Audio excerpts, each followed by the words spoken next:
Air India is a damaged brand that many can agree upon. Issues have plagued its recent history on a continued basis, poor finances, and so much more. But once the government removed itself and Tata Group came in to try and steady the reins, ambition only began to grow. Now the plan for Air India is substantial, with changes from top to bottom to make the airline once more a leading choice, not just within India but actually on a global stage. It's by no means an easy feat, with many odds against the new ownership and carrier, but optimism has always stood true at this brand. I'm currently trying to push the channel to 40,000 subscribers, so if you haven't already, be sure to hit that button, it would really mean a lot. So what's next for them? Why were they even in such a bad place, and what do they need to do to turn around their fortunes? A downfall, though, can be caused by many things, whether related to poor spending, a lack of understanding of the market, or something in between. Air India's financial losses continued for a substantial period, and the reality is a whole documentary could be done to investigate just how this came about. But really, to generalise, there were countless reasons to blame, such as poor overall management, with people running the business without necessarily understanding the point of the airline, and maybe not having the appropriate qualifications.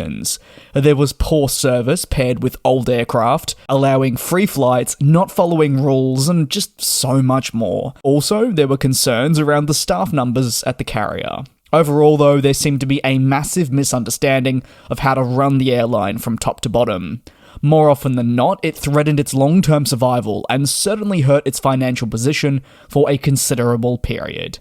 Additionally, you could make the case that with India's growth, Air India couldn't position itself to capture that growth, and new entrants into the market made it harder for Air India to thrive. Additionally, pricing down flights but keeping the service at the level Air India wanted was not feasible. Eventually, the government was trying to find ways to rid themselves of what was quickly becoming a burden.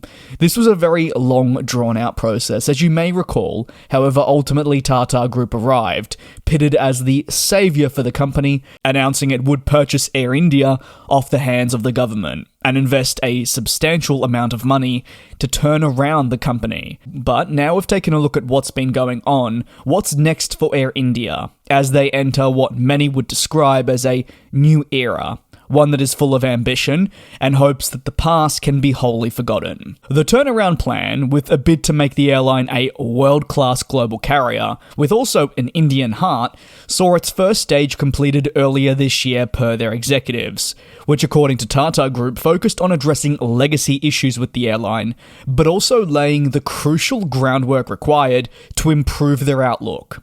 Takeoff is next. No, not actually with the aircraft, but it is what Tata Group has outlined as Phase 2 of the turnaround plan.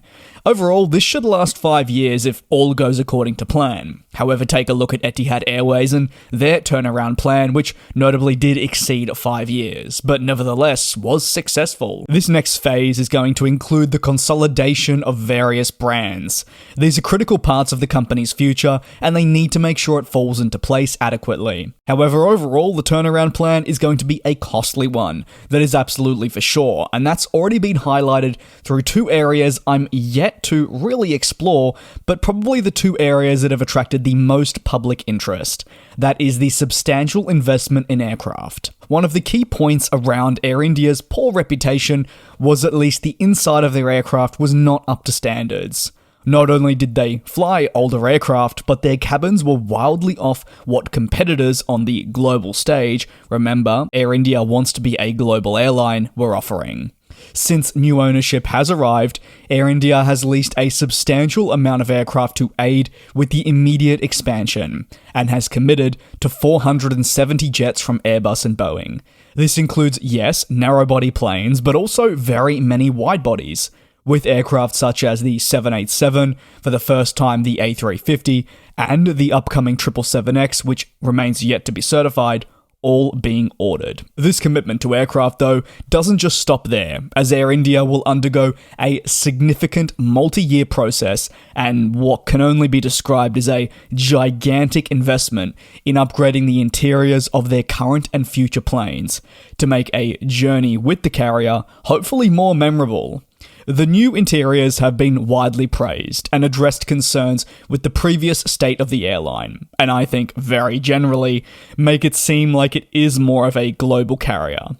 For most companies, also, when entering a new era, one of the best things to do is change up your identity. And for Air India, this was most recently done in the form of their branding, which has seen a major change. As stated by numerous people, it's aligned them more as a Western carrier, if anything. There are criticisms too that come with change, as you would expect. You ultimately can't please everyone. Some were annoyed at the blandness and removal of the Indian feel, despite the new Air India trying to have an Indian heart, where others did praise the clean design and believe it is a fantastic direction for the company to head to really wipe the slate. Do let me know where you stand on this matter. Not only are you a fan of the updated logo, but what are your thoughts on the livery for Air India to take them forward? Either way, the general identity change is also hugely indicative of the direction the carrier wants to head.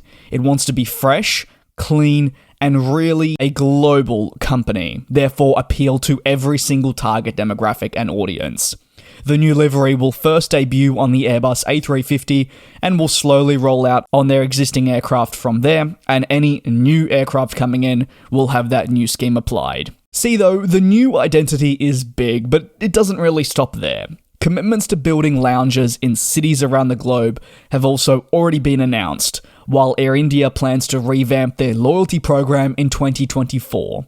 This and so much more are all on the cards as they look to make the passenger experience truly top tier, which most, again, tracking back to what I said at the beginning of the video, would argue has been missing from the Air India experience for some time. Their ambitious plans, and no, I'm not directly talking about, say, just the cabin product or maybe the aircraft, I'm talking about the future of Air India on a whole. It's something that is going to be very costly. Still, only time will tell if these ambitious turnaround plans can truly make the fortunes of Air India change, and questions remain over whether they'll still be able to compete with new entrants to the market and also growing ones. I'd really love to hear your thoughts on the matter. Is this all a realistic goal that the Indian carrier has as it looks to enter the new era, or is it something built out of a fantasy that will crumble at some point? Additionally, do you believe the Air India brand is too far gone to recover, or is there still some hope there? Given the sheer funds required, I do believe it's going to be very interesting to see how this pans out. And of all the airlines in the global space currently, Air India is probably one that's going to be watched even more closely than before. Either way, let's say hypothetically that the Air India turnaround doesn't work. One thing that you won't be able to disagree with is that they didn't go out fighting, as all these plans are significant. Thank you very much for watching another analysis video right here on the channel. Take care and be safe, and I'll see you next time for more coverage on our fantastic industry. And we'll fly.